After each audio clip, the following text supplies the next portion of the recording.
Hello and welcome. I'm Uday Pratap Singh. You're joining us on our special show, NewsX Influencer A-List. We have two dancers today who put their own spin on digital content creation with their mission to empower. They take us behind the scenes. What's behind their groovy videos? Well, let's take a look at these inspiring conversations with dance content creators Akanksha Singh and Harini Nilakantan.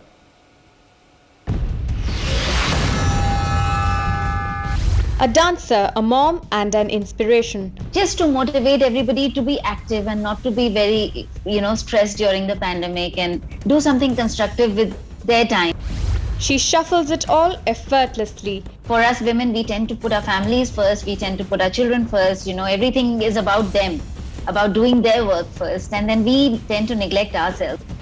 NewsX Influencer A-List proudly recognizes Akanksha Singh for influence in groovy content creation.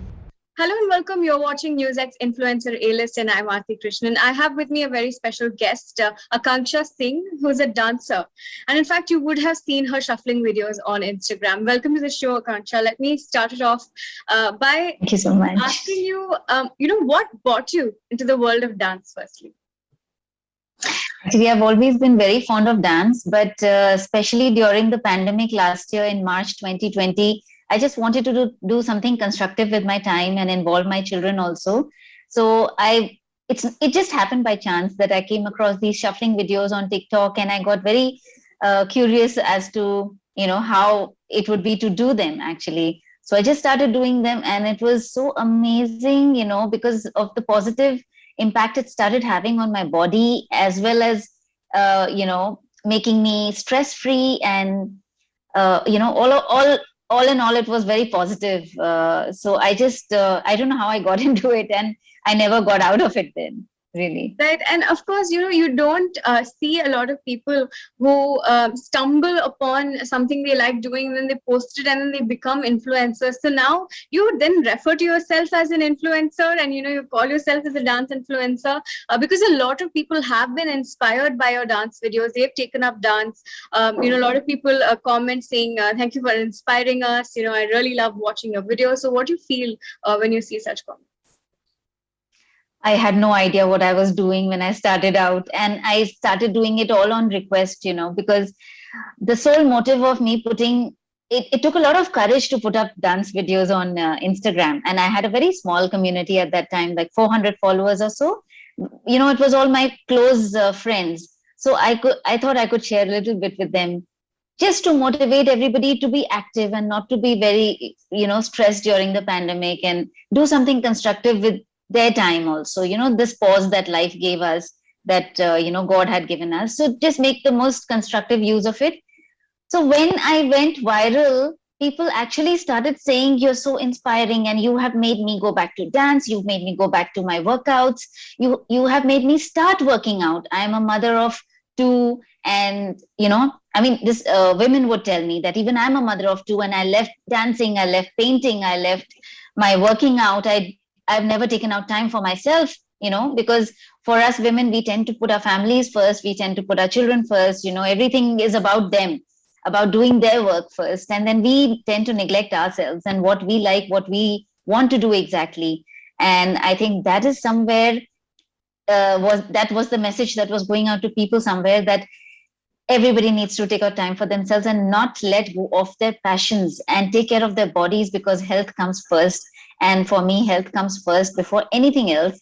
And that is the message that is actually unknowingly that I have given out to people, across. So it took me a long time to actually find out what it was that attracted so many people to my account. Of course, the dance was there, but so many other factors were there to it, that age is just a number. You should never stop living, and you should always follow your passions. You should always stay young from the heart. You are what you feel from inside. If you feel that you're too old, you will be too old, and never stop living your lives. Absolutely. Akanksha, let me pick up on a couple of points that you mentioned. Firstly, you mentioned about how, family, then, people say that, especially a woman, people say that, focus on your family. And, as you grow older, they also tend to judge you for doing what you love. So have you ever come across such judgment, and how do you deal with it online?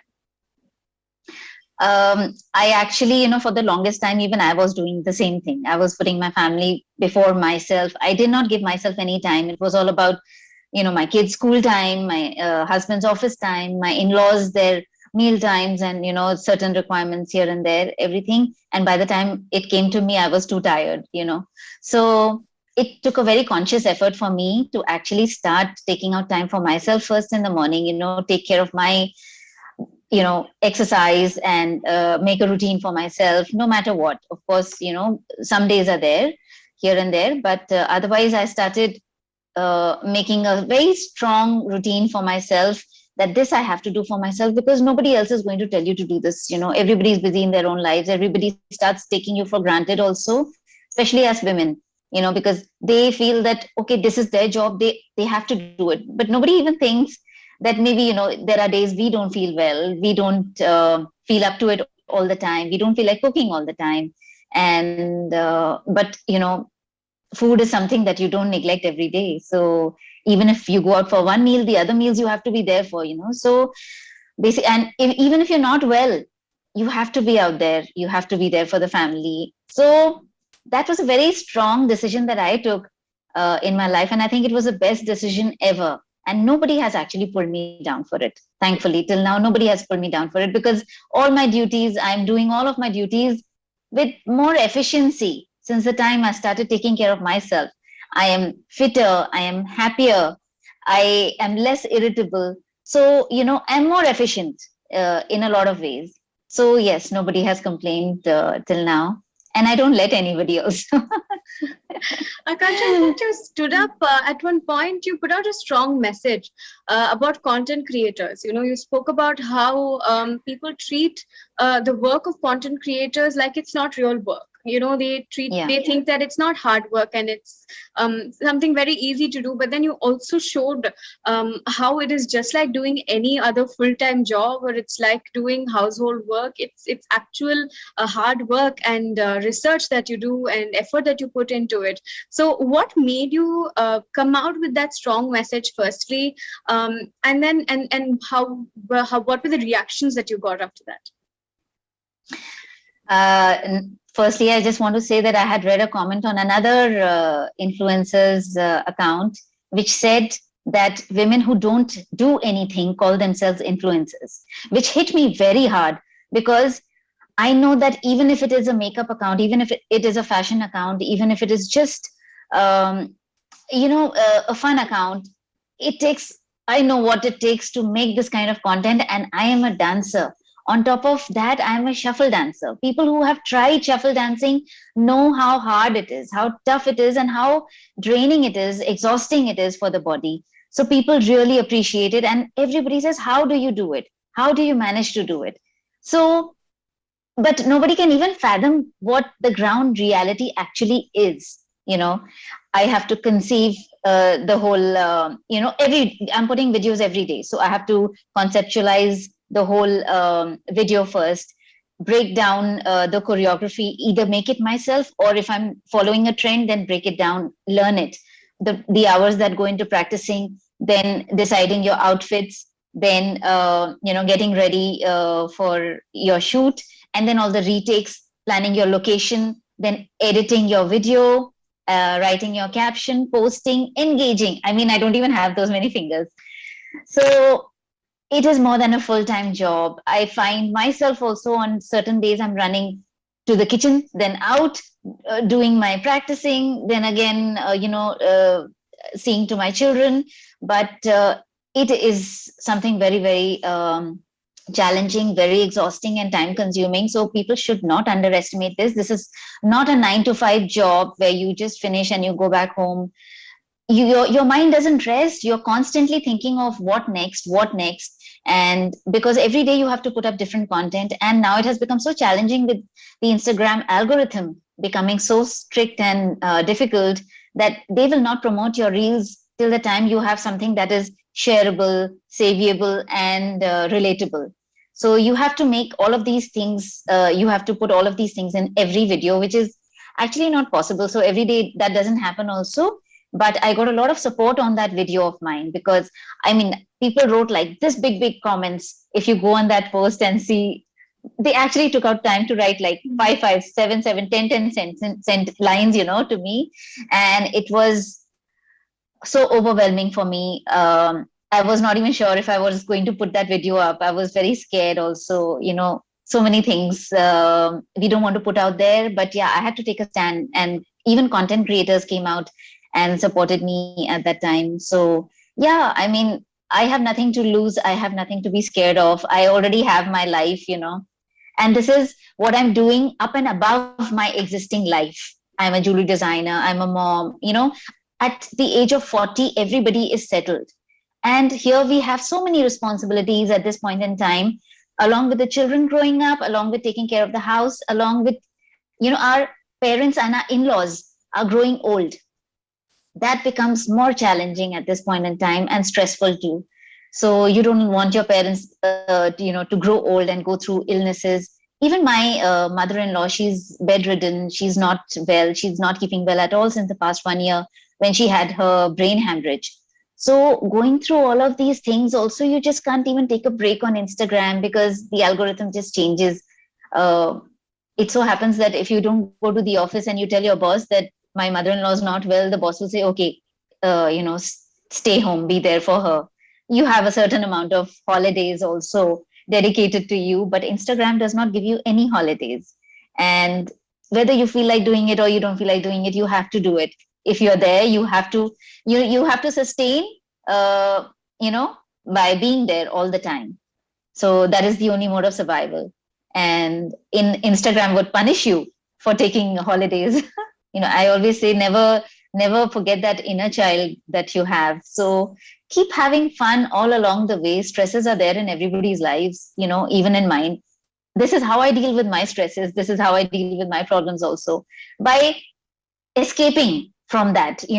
Of course you have to be there. It's not that you're not there. You're taking care of everything.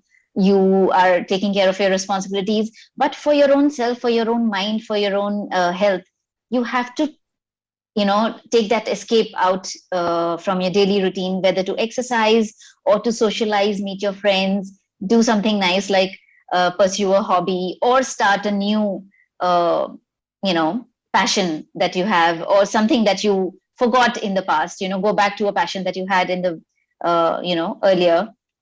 So it is never too late. Never stop living, and never think that you can't do something. So on that life is full beautiful of note, surprises. Akanksha, thank you so much for joining us and telling us about your journey as an influencer, as a content creator. Kudos to you and all the best. Thank you so much for having me, Aarti. Her content gets everyone moving. It's a temple art form. It was done by Devadas. He's like, oh, so no one does it anymore. It's like, that's not true. We still do it. But you just said it was ancient. I was like, okay, I need to show them rather than just talk about it. She sings classical and modern with style. NewsX influencer A-list proudly recognizes Harini Nilakantan for influence in groovy content creation. Welcome, you're watching NewsX Influencer A-List. I'm Aarti Krishnan. I have with me Harini Nilakantan, who brings classical and the beauty of classical art into fusion, and she creates content on the digital space. Let's have a conversation with her that I'm sure is going to be very interesting. Welcome to the show, Harini. We're really glad to have you here. Thank you for having me, and I'm beyond excited because even before we started recording this, we had some nice points. So let's get into this, yeah? Right, of course. Harini, all right, I'm going to start by asking you, tell me a bit about your classical roots and where it comes from. How long have you been practicing Bharatanatyam? So I started at the age of 4 under Guru Srimati Sujata Raghavendra when we were living in Bangalore. And we had to move to Pune around 2005. That's when I switched gurus and I kept learning, and I finished Marangetram under Guru Srimati Usha Rahul there, Pananallur style. Then I aimed to continue, but again, dad's job took him places. So we went to Chennai and I started, and I still learn under Guru Srimati Roja Kannan. For a brief stint, I was under Guru Shri Adyar K. Lakshman, may he rest in peace, and I got to learn Kalakshetra's basics, Kalakshetra's roots. So I started off with one style of Bharatanatyam, and then I moved to another Kalakshetra style. and I still continue under that. But I still want to explore the other styles of Bharatanatyam and see how I can flesh out my knowledge of it, my theory of it. I've been learning, yeah, for about, well, I'm 22 now, so that's like 18 years. Yeah, I've been learning for Wow. 18 years. Wow, that's incredible. Speaking of styles of dance, Harini, when did you decide that you were going to show that Bharatanatyam can be modern? That it is not an age-old tradition that is probably forgotten about. It is, in fact, a very versatile art form. How did you then think of displaying it online in the way that you do in the form of fusion? So this is really funny. I've been thinking about it for a long time. And I think it started when I first came to the States. I was about 14, and there was a talent show, right? And we had to present something, singing, dancing, whatever, just a jolly thing in high school. Um, so I noticed that all of them, whenever they talked about dance, they only spoke about ballet as classical. I was like, no, when I say Indian classical dance, I don't mean ballet. I mean Bharatanatyam.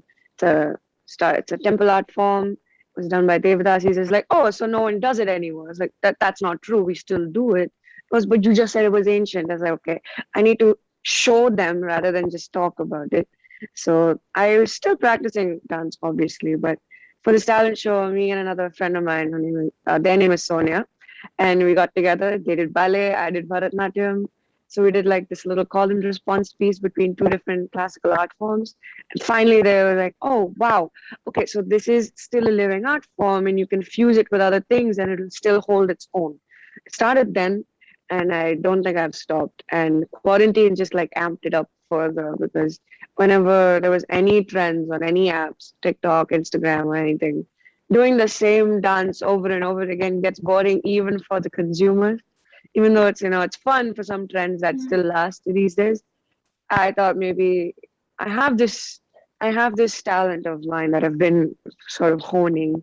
How about I push my boundaries and then also push the audience's boundaries if I can, somehow be true to Bharatanatyam, but also add a little bit of spice to the trend so I can bring in some of my culture. And therefore, everyone's happy, everyone's not bored, everyone's also curious and know more about what's going on the other side of the world.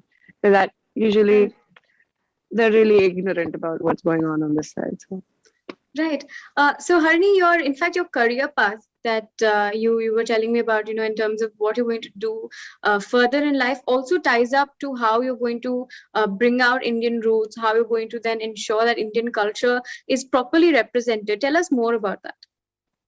So, for context, I'm studying museum and exhibition studies for my master's, and this involves representation in like what is you can call a museum a colonial artifact in museums in the States, at least in Western museums.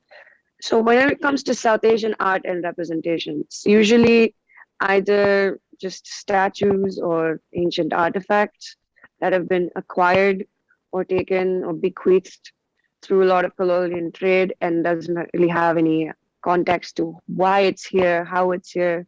For example, the Met Museum had some pieces of jewelry from South Asia and South India specifically. It was like a Jaranagam, some nut, some bangles, and you'd see this every day in, say, Sukra jewelers back home in India, right? And in a dance performance or a bridal jewelry. But there was no context to why this was there. As in, even if they gave the context, it was really superficial, surface level, doesn't really talk about the art history, where it's come from.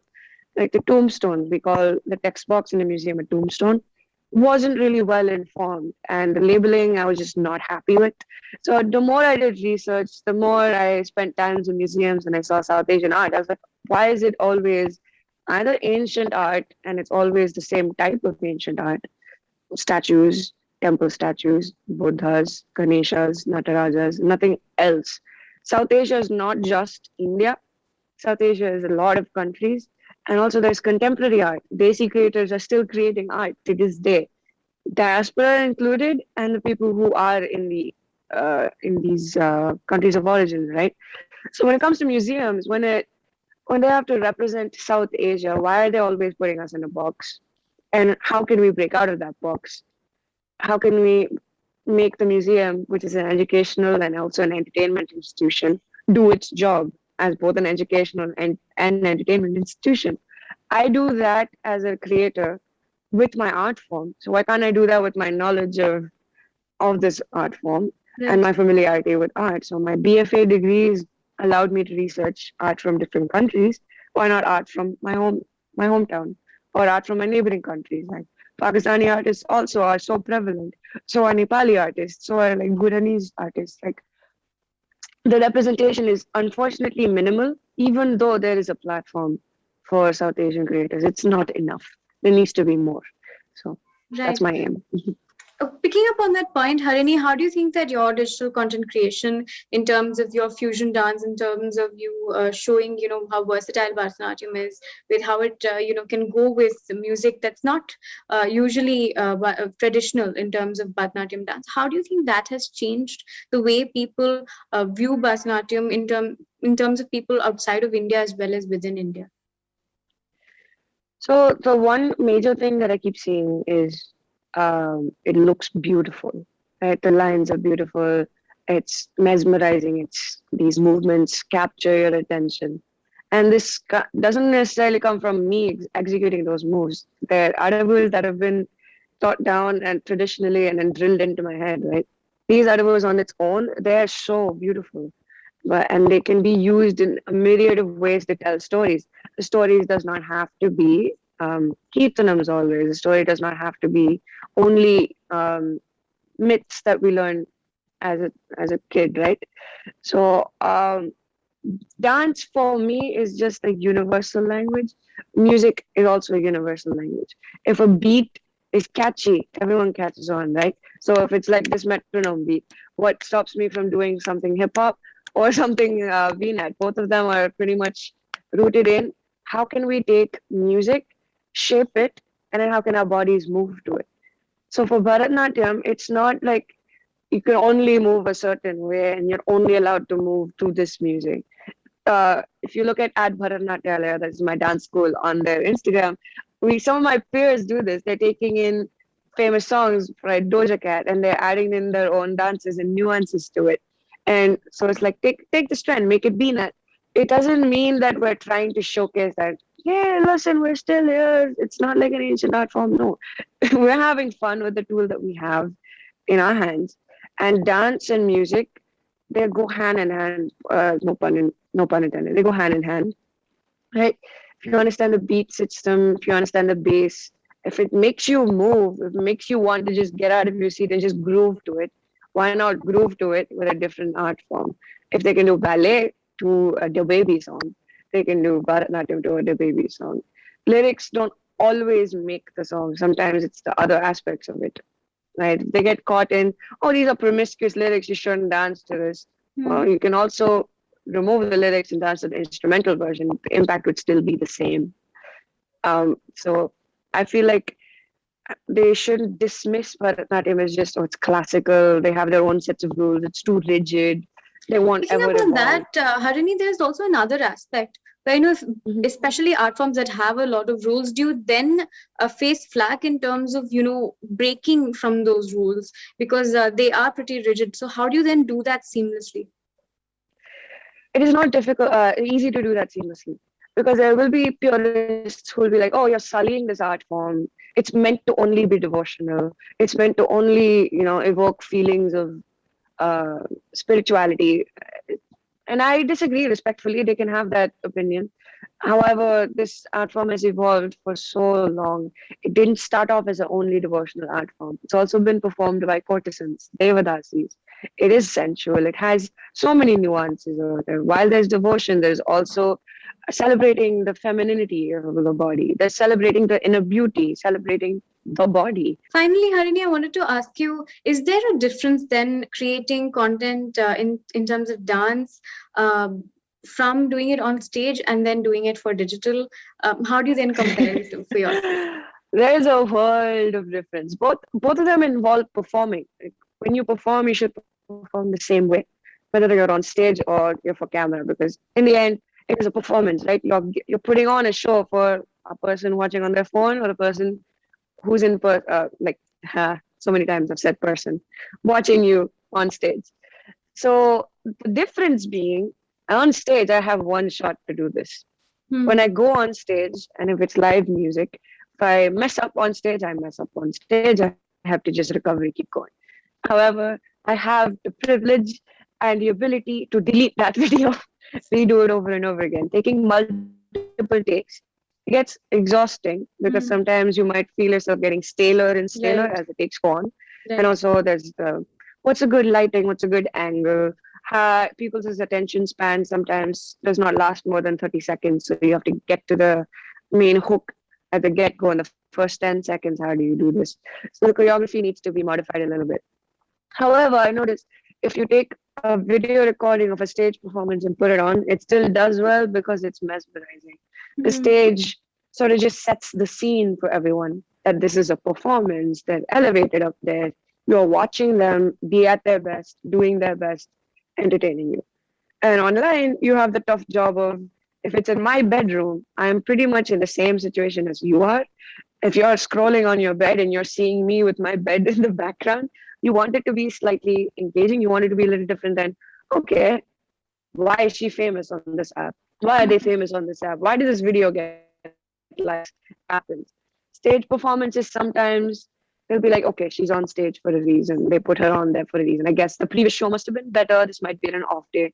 You will find people excusing a performance aspect on stage a little bit more. They're a lot more lenient than they are.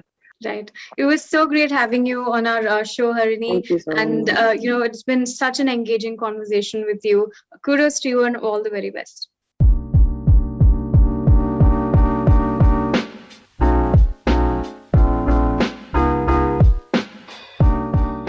For more such videos, subscribe to the NewsX YouTube channel, hit the bell icon.